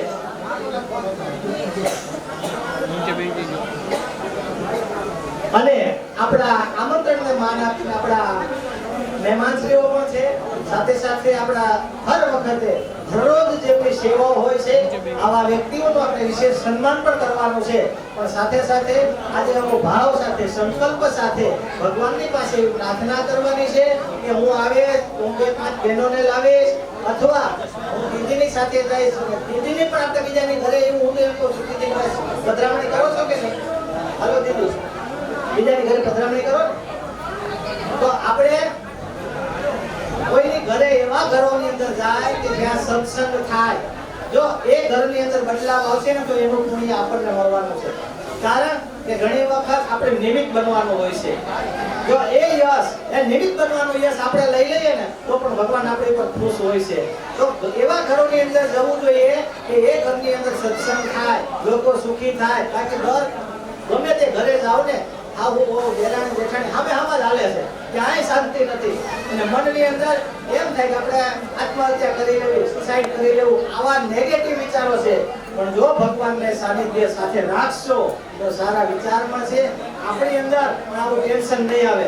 હું તો એમ કહું છું કે તમારી પાસે જેટલો સમય છે અને તમે એક માર્ગ કરજો, જે બેનું પેલું ઘટાડવાનું કામ કરતા હોય, તમે આખો દિવસ કામ કરતા હોય, સત્સંગમાં નહીં જતા કોઈ તમને 200 નું થાય અને સત્સંગ માટે 1 કલાક કાઢજો, છતાંય તમારે 200 ને 250 નું કામ થશે. કારણ કે ભગવાન બંધાયેલો છે. ગીતામાં કહે છે ને કે તું આગળ વધ, કામ કરતો જા ને હાથ મારતો જા, હું તારા માટે તૈયાર છું, મદદ તૈયાર છે.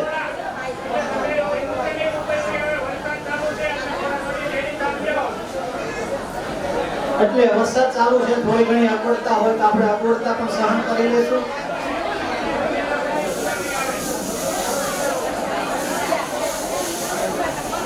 ₹501 ભાનુબેન અશોકભાઈ કસવાળા કરજાળા, ₹501 રાજેશભાઈ જયરામભાઈ ધારગણી, 501 રૂપિયા કેવલ ભરોસે. 501 રૂપિયા ઘનશ્યામભાઈ અરજણસુ. 501 રૂપિયા ધર્મેશભાઈ બલગામ. 501 રૂપિયા ચતુરભાઈ અરજણસુ. કેવલ ભરોસે 200 રૂપિયા આવે છે. બગાડો જોરદાર તાળીઓ. પછી આ કેવું આપણે ગયા વખતે વાત કરી હતી. હમણાં આ ગુરુ પૂર્ણિમાનો ઉત્સવ આવતો હતો ને, એક બેન ઘરની અંદર ધૂળઝારા કરી. આપણે ગામડાની મેં કીધું જૂની વાતો કરીશ બધી.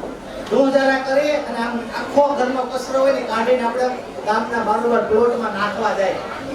અને એને આપણે શું કહીએ, આખા વરાનો જે કચરો કાઢ્યો હોય ને એને આપણે એમ કહીએ કે ભાઈ આ કચરો આખા વરાની જે કકળાટ હતો ને કાઢી અને જાય છે. એક બેન મોટું માટલું લઈ અને જાતા હતા. એમાં મારા જેવો કોઈ સામો મળ્યો. બેન ક્યાં ઉભી કે આખા વરાનો આ ગુરુ પૂર્ણિમા આવતી હતી ને એટલે કચરો કાઢે આ કકળાટ કાઢીને હું જાઉં છું નાખવા.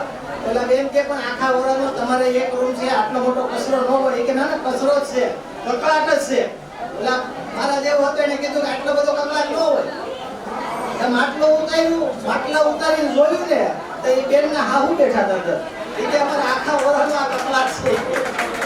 એટલે આપણે પણ આખું વરસ જે કઈ મહેનત કરી હોય, સદલક્ષ્મી કમાણા હોય, એ લક્ષ્મીને સારી રીતે પ્રભુનો પ્રસાદ કરવા માટે એમાંથી ચોથો ભાગ આપણે કાઢવો જોઈએ. અને એ ભાગને પ્રભુ ચરણમાં અર્પણ કોઈ પણ સત્કાર્યની અંદર વાપરવો જોઈએ. પણ સત્કાર્યની અંદર કે જ્યાં વાયવા પછી ઉગે આવા સત્કાર્યની અંદર આપણે વાપરવો જોઈએ. તો ભગવાન પાસે એ માંગો કે ભગવાન મારા ઘરની અંદર લક્ષ્મી સદલક્ષ્મી થવી જોઈએ.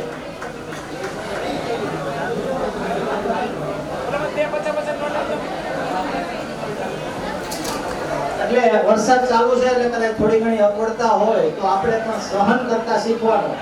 અને ભગવાન પાસે એમ કહેવાનું ભગવાન આગળ તે આપી છે, આનો રસ્તો તું કાઢ. અને એ જ કાઢે. આપણી કોઈ તાકાત નથી કે આપણે આ રસ્તો કાઢી શકીએ.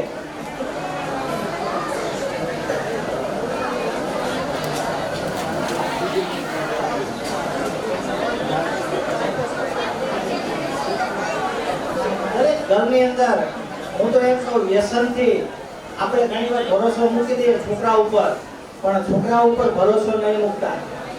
હા, આપણો દીકરો છે એને લાડ લગાવજો, એને જરૂરી વસ્તુ માંગે એ નહીં આપો પણ એને જરૂરી આપો.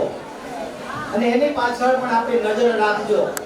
આજે દરેક ઘરની અંદર જે દીકરાઓ વ્યસનના માર્ગે જાય છે ને એના મા-બાપ ભાવ નિર્દોષ હોય છે. એને કશી ખબર હોતી નથી. એમ કહેતા હોય કે આ શું કહેવાય વ્યસનમાં ખબર નથી, પણ એમના દીકરાઓ એમના ભરોસા મૂકી ગયા છે ને એ દીકરાઓ ક્યાં જઈને બેસે ને ખબર નથી. એવા દીકરાઓને બાળપણથી સત્સંગના રસ્તે લાવવાનો આપણે પ્રયત્ન કરો.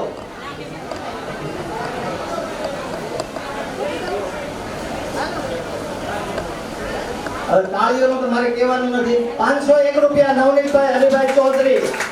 5100 રૂપિયા અતુલભાઈ રામજીભાઈ ચાંદાણી. 5100 રૂપિયા વિપુલભાઈ રમણભાઈ મકાણી. 3100 રૂપિયા 3100 રૂપિયા રાજુભાઈ ધીરુભાઈ ડોગરિયા.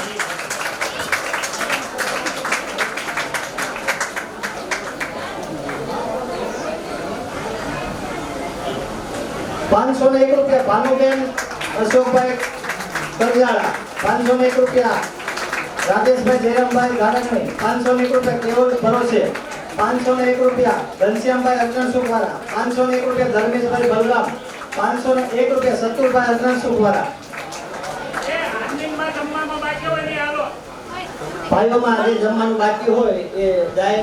જે લોકો જમી લે એ પણ પોતાનું સ્થાન ફરી પાછું લઈ લે. અને બેનો પણ આપણે થોડી ધીરજ રાખશું. આપણને પણ પ્રસાદ મળવાનો છે. જમવાનું તો ન કહી શકીએ પણ પ્રસાદ કહેવાય. પ્રભુના ચરણમાં જ્યારે આપણે આવ્યા હોય, સત્સંગ સાંભળીએ અને જે પ્રસાદ આરોગ્ય એને પ્રસાદ કહેવાય. એ પ્રસાદની મીઠાશ એ આપણને ખબર છે કે ભગવાનના સાનિધ્યમાં આવ્યા પછી, ભગવાનનો ગુણાનુવાદ કર્યા પછી ભગવાનના પાસે જે કંઈ મળે એને આપણે પ્રસાદ કહીએ છીએ. અને આજે ગુરુ પૂર્ણિમાનો ઉત્સવ આપણે જે મનાવ્યો છે એ આજે ગુરુ દક્ષિણાના રૂપે આપણે યથાશક્તિ પ્રમાણે કંઈક આપવું જોઈએ. કે આખા વર્ષની અંદર એ કોઈ પણ સાધુ સંત મહાત્મા હોય એ આખા વર્ષની અંદર એને અધિકાર હોય તો આજના દિવસે એમનો અધિકાર છે કે આપણે એમને આપવાનો, શ્રોતા તરીકે, ભક્ત તરીકે આપણે જો કોઈ આપવું હોય ને તો આજનું એ મહત્વ વધારે છે કે ગુરુ પૂર્ણિમાના દિવસે દરેક શિષ્યની ફરજમાં આવે છે કે આપણે ફૂલ નહીં તો ફૂલની પાંખડી યથાશક્તિ સ્વરૂપે આપણે આપવું જોઈએ. આ શાસ્ત્રની અંદર કીધેલું છે. કારણ કે આખું વર્ષ એની અંદર આપણે જીવન પર્યંત આપણું ચાલવાનું છે. એની અંદર દર પૂનમે આમાંથી ઘણું બધું આપણે પ્રસાદ લેવાતો હોય, સાથે સાથે ઘણા બધા ખર્ચા થતા હોય, તો એ ખર્ચાની અંદર પણ આપણે સહયોગ થવું જોઈએ. 500 રૂપિયા પારસભાઈ કરશનભાઈ ફાસરિયાવાળા, 500 રૂપિયા પરાગભાઈ પ્રવીણભાઈ કોટડિયા, 500 રૂપિયા લક્ષ્મણભાઈ ભલગામવાળા. આ બધા જ દાતાઓને જોરદાર તાળીઓથી વધાવી લો.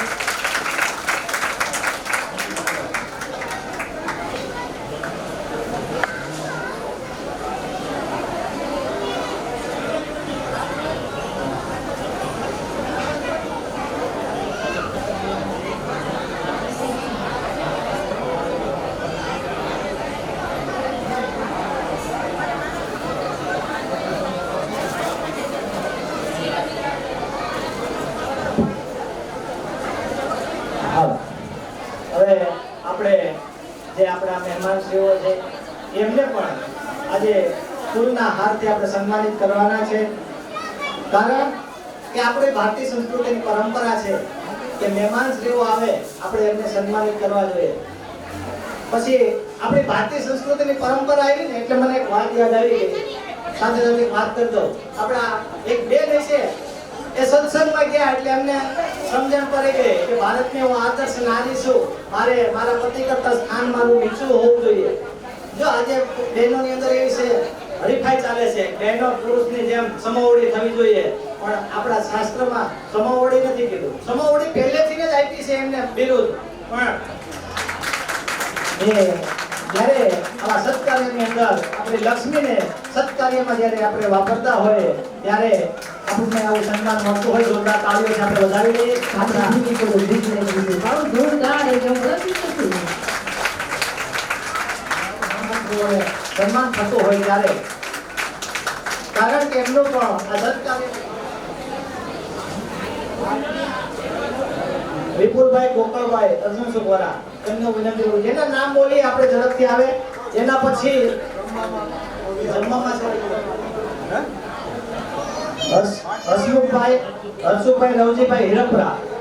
હર્ષુભાઈ, હા, કારણ કે આપણને ખબર છે કે જમવા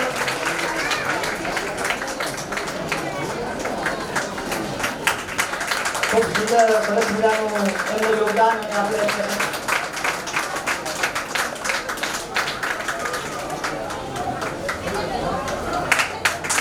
ખૂબ સરસ મજાનું સેવાકીય એમનું યોગદાન રહ્યું છે તે બદલ આપણે એમને સન્માનિત કરીએ છીએ.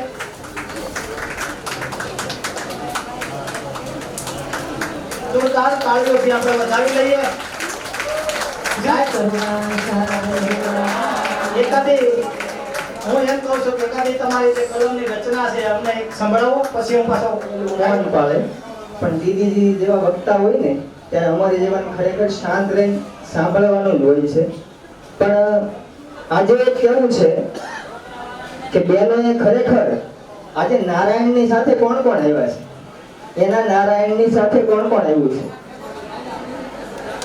ખરેખર આપણે પલાઠીઓ વાળી ઠાઈ ઠાઈ બેસી ગયા છીએ. બાર ભાઈઓને એવું ગયો કે હાથમાં લાકડીઓ લઈને ઊભા છે. એટલે દીદી માંગે કે ન માંગે, પણ હું એક માંગુ છું કે આવતા વર્ષની પૂનમ આવે ને કે ભાઈઓને બાર લાકડી લઈને જે વરસાદનું પાણી હેઠું ન નાખવું પડે ને આટલું કરજો. કે તમે મન મૂકીને વરસો, તમે મન મૂકીને વરસો, આ ઝાપટું અમને નહીં ફાવે, અમે તો હેલીના માણસ, આ માવઠું અમને નહીં ફાવે. તમે કહો તો માછલીની આંખમાં ડૂબકી દઈ આવું, આ ખાબોચિયું અમને નહીં ફાવે. પણ ખરેખર આજે ગુરુ પૂર્ણિમાના આ પાવન અવસર પર આવ્યા છો ને તો ખરેખર આજ એક ભગવાનને કોલ આપીને નહીં જાવ ને તો અમને નહીં ફાવે. અહીંયા બેઠા છે ને એટલે એક કહું છું કે સવારનું ટાણું, બપોરનું ભાણું, સાંજની વાળું, રાતનું તરભાણું, આ બધું ભૂલાણું ને એટલે આપણું બધું અટવાણું છે. મોટી ઉંમરના વડીલો બેઠા છે ને, જે કે માજીવની ઉંમરના જે 70-80 વર્ષના, એને પૂછજો તમે કે પશ્ચિમી સંસ્કૃતિનો વાયરો મારા ને તમારા ઘરના રસોડા સુધી ઘૂસી ગયો, મને તમને ખબર નથી રહી. આપણે હજી એમ કહીએ છીએ કે ભારતીય સંસ્કૃતિ. તમે ડોસીમાં જે મોટી ઉંમરના માળીઓ છે ને, એને પૂછજો કે એની વહુવારું હોય ને એના સોલાની આગળ ઉપર પગે ન મૂકવા દેતા. આ જોયું છે કે ભાઈ તારા બાપના ઘરે સંસ્કારો નથી આપ્યા એમ, અને આજે આપણે પ્લેટફોર્મ ઉપર બેસીને રાંધીએ છીએ છે ને. એટલે હું વિરોધ નથી કરતો, આ તો વાસ્તવિકતા રજૂ કરું છું. પણ ખરેખર આમાંથી હાલરડા કોને આવડે? હાલરડું કોને આવડે? કે જેમાં માં રડતી હોય, બાળક રડતું હોય, એ બહારથી રડતું હોય, અને માં અંદરથી રડતી હોય. માં અંદરથી રડતી હોય અને પછી માં એમ કે બેટા તું છાનો રહી જા, હાલ હું રડું, ઈ હાલરડું.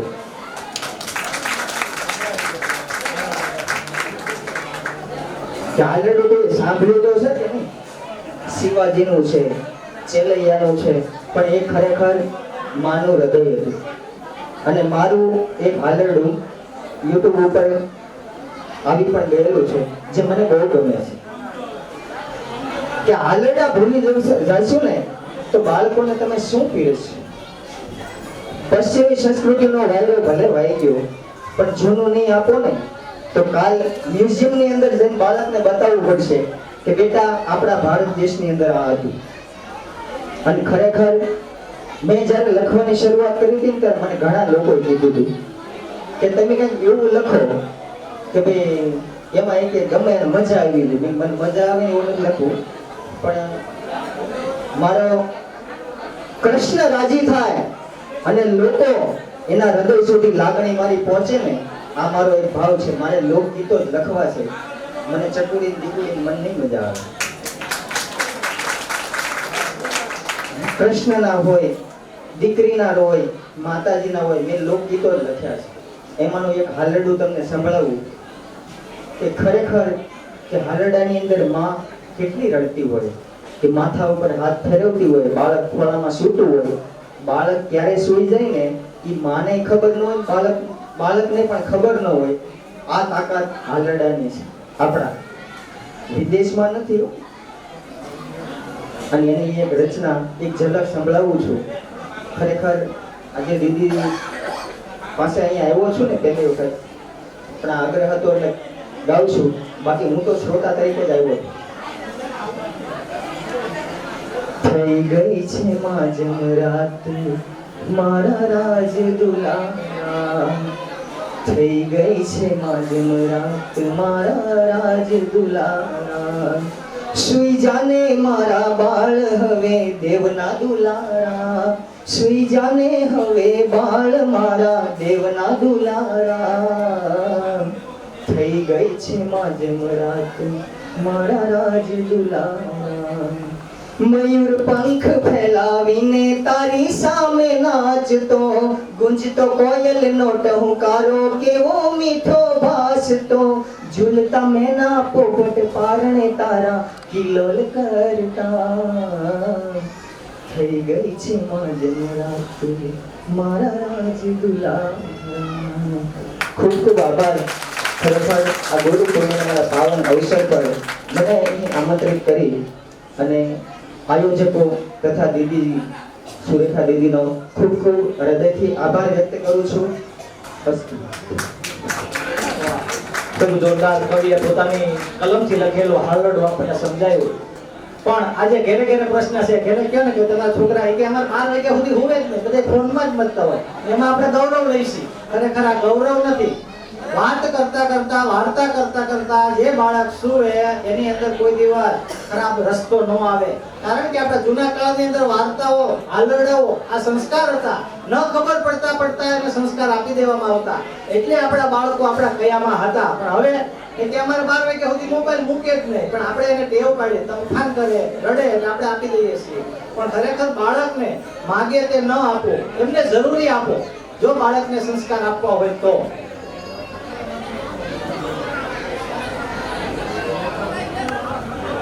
મંજુલાબેન ચણિયાવાળા, આપણે એમને સન્માનિત કરવાના છે. તો આવો મંજુલાબેન, અમારો દિલ્હીનો એવો ભાવ છે, જમવા બેઠા છે. ઓકે, થોડી વાર પછી આપણે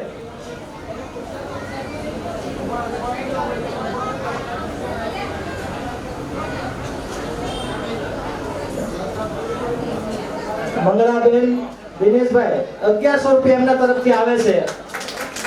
500 રૂપિયા અશ્વિનભાઈ રસિકભાઈ કામરેજ, 500 રૂપિયા કેવલ ભરોસે, 500 રૂપિયા બીજા એક કેવલ ભરોસે અને 500 રૂપિયા કેવલ ભરોસે. આપણે એમને જોરદાર તાળીઓથી વધાવીએ. ખરેખર એ લોકોએ પોતાનું નામ પણ એમ કે ભગવાનને મારે આપવું છે, તો નામની કોઈ જરૂર નથી, પણ નામ આપણે એટલા માટે લખીએ કે થોડુંક અમારે હિસાબમાં લેજે, અને નામ એટલા માટે લખીએ કે આપણી નોંધ પણ લેવાય. આ જ્યારે 1 વર્ષ પછી ખોલીએ ને તો પણ આપણને બધા લોકોને યાદ આવે. ગયા વખતે હતા એમાંથી કદાચ આમાં એકાદ વ્યક્તિ ન હોય તો એની પણ આપણને રજ હોય છે. કારણ કે કઈ કારણસર આપણી વચ્ચે રહી નથી શક્યા, ભગવાનનું ભજન એ કરી નથી શક્યા. પણ આપણે એવા ભાવ સાથે આપણે એવો સંકલ્પ કરવો જોઈએ કે હું તો આ પ્રભુ ભજન કરીશ, ભગવાનના કીર્તન કરીશ, પણ મારા પરિવારને પણ આવા સત્કાર્યની અંદર જોડવાનો પ્રયત્ન કરીશ. દૂર દૂરથી આપણી વચ્ચે માનવંતા મહેમાનશ્રીઓ પધાર્યા છે. તમામનો સુરેખા દીદી આપ સૌનો હૃદયથી આભાર વ્યક્ત કરે છે. આપણને ખૂબ ખૂબ અભિનંદન સાથે શુભેચ્છા આપે છે.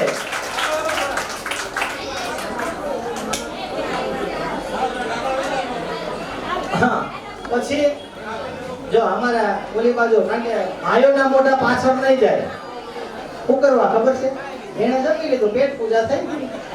અમારા બધા જ બહેનો આમ પાછળ જોવે. પણ ખરેખર આ કુદરતનો એક નિયમ પણ છે કે ભૂખ લાગે ને આપણને ત્યારે જ્યાં જે સુગંધ આવતી હોય, પ્રસાદ બનતો હોય, એ પ્રસાદ તરફ આપણું મન જતું હોય છે. એમ એ મન છે એ જો પ્રભુ તરફ વળે ને એટલે આપણા જીવનની ધન્યતા છે. સંતો આપણને એ જ સમજાવે. જેમ પાનબાઈ સમઢિયાળા ગામની અંદર જે સતી નારી થઈ ગયા, એમ કહે છે કે વીજળીના સમકારે મોતીડા પરોવે. પાનબાઈ વીજળીનો સમકારો એટલે તમને જે સંતોનો જે સમાગમ થાય છે, સંતોનો જે કઈ વાતનો તમને અહેસાસ થાય છે, એમાંથી એક પણ શબ્દ જો તમે પલકારાની અંદર જીવનમાં ઉતારી લ્યો ને તો તમારું જીવન એ સાર્થક હોય છે. માણસને એક જ ઘણી વખત ઠેસ લાગે ને, પથ્થર બધાને નડતો હોય પણ એ પથ્થર દેખાતો નથી, પણ જેને ઠેસ લાગે ને એને એ પથ્થર દેખાતો હોય. એ વ્યક્તિ ઠેસ લાગ્યા પછી પથ્થરને કાઢે ને ત્યારે એની પાછળથી કેટલા લોકો સુખી થતા હોય છે. તો આવા સત્કાર્યની અંદર આજે ગુરુ પૂર્ણિમાના આવા પાવન અવસર પર આપ લોકોએ સંકલ્પ કરવો જોઈએ કે ભાઈ મારે પ્રભુ કાર્યની અંદર મારું તન, મન અને ધન પ્રભુ કાર્યમાં અર્પણ કરવું છે. અને એ અર્પણ કરવાના જે સંકલ્પ લેવાના જોઈએ. હું તો એમ કહું છું કે આપણા છોકરાનો જ્યારે જન્મદિવસ હોય ને ત્યારે સારી જગ્યાએ, મોટા ગાર્ડનમાં કે મોટી જગ્યાએ ન જવા કરતા આશ્રમની અંદર આપણે આવીએ, આપણા ભગવાનને કહીએ કે ભગવાન આ તારું દીધેલું ફૂલડું છે, આ ફૂલડાને સુગંધ આપવું, મધમધતું રાખવું, આ તારી જવાબદારી છે. યથાશક્તિ પ્રમાણે તમે અહીંયા આવો, બેસો. હું તો એમ કહું તમારા જે ફેમિલી છે ને એમને પણ અહીંયા લાવો અને આ સત્સંગની અંદર દીદી પાસે 5 મિનિટ, 10 મિનિટ, અડધો કલાક એ બધા સગાવાળાને સત્સંગ સંભળાવો. આવો આપણો સંકલ્પ હોવો જોઈએ. આપણે શું કહીએ છીએ કે મારા છોકરા બાબાનો જન્મદિવસ હતો, અમે જમવા ગયા, એક્ચ્યુઅલી હું ભૂલી ગઈ એમને કહેતા, બેનને ખોટું લાગી ગયું, વ્યવહાર પૂરો થઈ ગયો. એટલે ભાઈ વ્યવહાર પૂરો નથી થવાનો, જીવિત ત્યાં સુધી વ્યવહારમાં જ રહેવાનું છે. પણ વ્યવહાર એવો પણ રાખો કે આપણે ઉપર ગયા પછી ભગવાન કહે તારો વ્યવહાર બહુ મોટો છે, 15 ને સત્સંગમાં લાવ્યા છો, 5 ને લાવ્યા છો, ભગવાન આની નોંધ લેશે. ભગવાને જ્યારે જન્મ આપ્યો છે ત્યારે ઉવા અને ટુવા, આપણે બાળક જન્મે ને ત્યારે આવી ભાષામાં વાત કરે કે ઉવા અને ટુવા. પછી બાળકનો જન્મ થાય પછી ઉવા ટુવા કરે એટલે ભગવાનને એમ કહે છે ભગવાન હું અહીંયા તું ત્યાં, હવે તારું મારું કાંઈ નહીં. ભગવાનને ભૂલી જાય છે. પણ ભગવાનને હંમેશા યાદ રાખો. તમારા જીવનની અંદર સુખ આવે તો પણ ભગવાનને યાદ કરો, દુઃખ આવે તો પણ ભગવાનને યાદ કરો. એટલે હવે ખરેખર આમ તો થોડી વારમાં આપણે પ્રસાદ આવવાનો છે. કદાચ હવે હું કદાચ દીદી પણ કદાચ આપણા ગમે તે શબ્દો કહેશે એ આપણે મન સુધી નથી જવાના.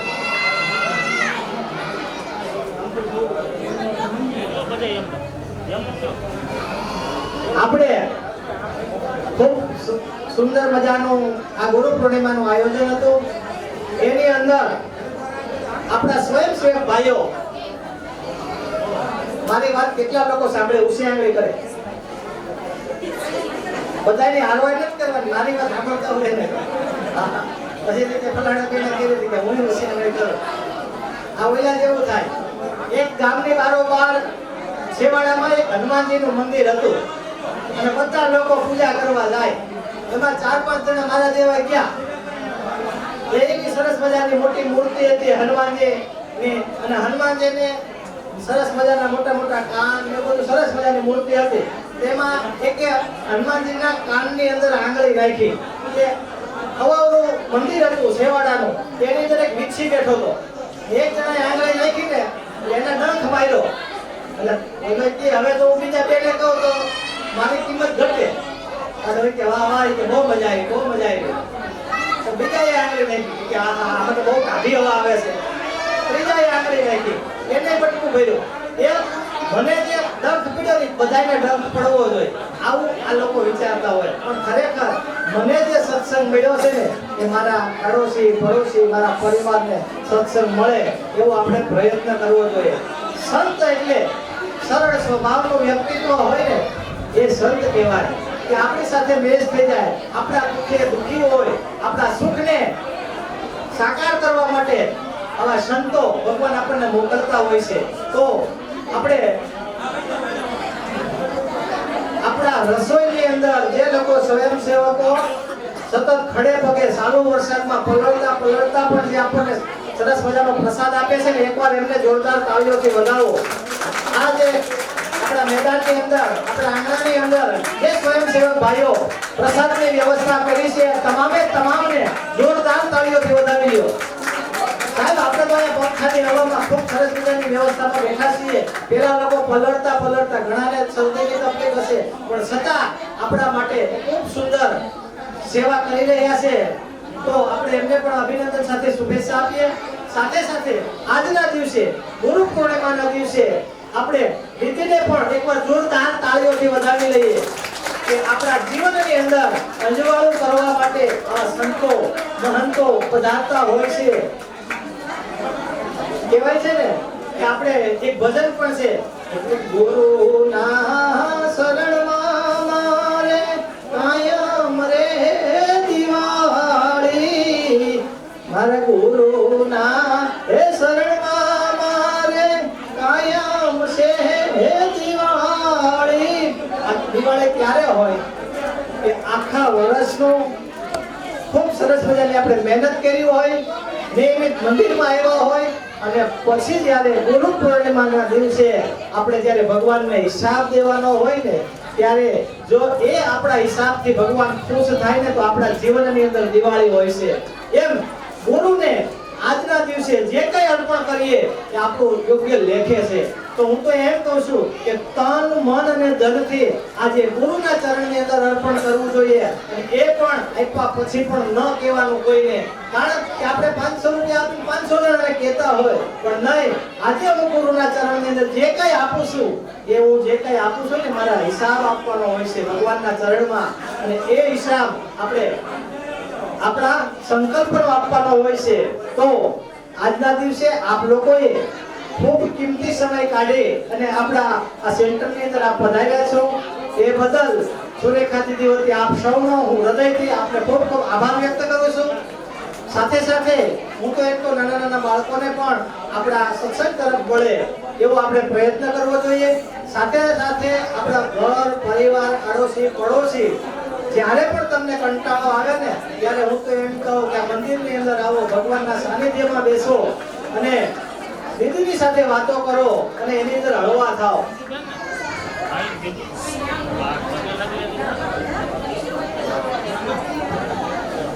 હવે ખરેખર મારે દીદી પાસે માંગવું છે કે આખો કાર્યક્રમ થયો ને એમાં અમે મહેમાનની જેમ સોફા ઉપર ચડીને બેઠા હતા, પણ ખરેખર આ કાર્યક્રમ જે થયો અને જે વ્યક્તિ આ કાર્યક્રમને દીપાવવાનો પ્રયત્ન કર્યો છે પોતાની વાણીથી, એ ખરેખર એ વ્યક્તિ સન્માન વગર ન રહી જાય તો અમને ન મજા આવે. એટલે મારા ભાઈબંધ બાલુભાઈ એન્કર કે એને દીદીજીને મારે એક વિનંતી કરવી છે કે ભાઈ અમારા આ બાલુભાઈનું સન્માન કરો કે જેણે આ કાર્યક્રમને જીતાવવાનો પ્રયત્ન કર્યો છે, કે પોતાનો કિંમતી સમય લઈ અને અહીંયા આવ્યા છે. તો આયોજકોને રાજુભાઈને વિનંતી કરું છું કે ખરેખર એને સન્માનિત કરી અને આ ગુરુ પૂર્ણિમાની અંદર કે એને યશ ભાગની એક કલગી રૂપે એનું સન્માન કરીએ.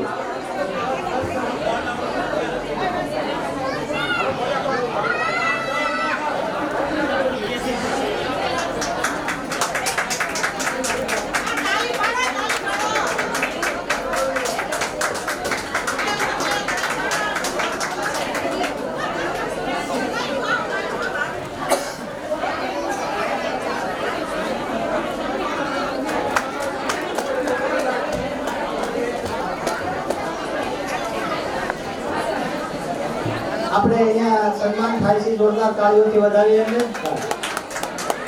ખરેખર આ ખૂબ ભાવ સાથે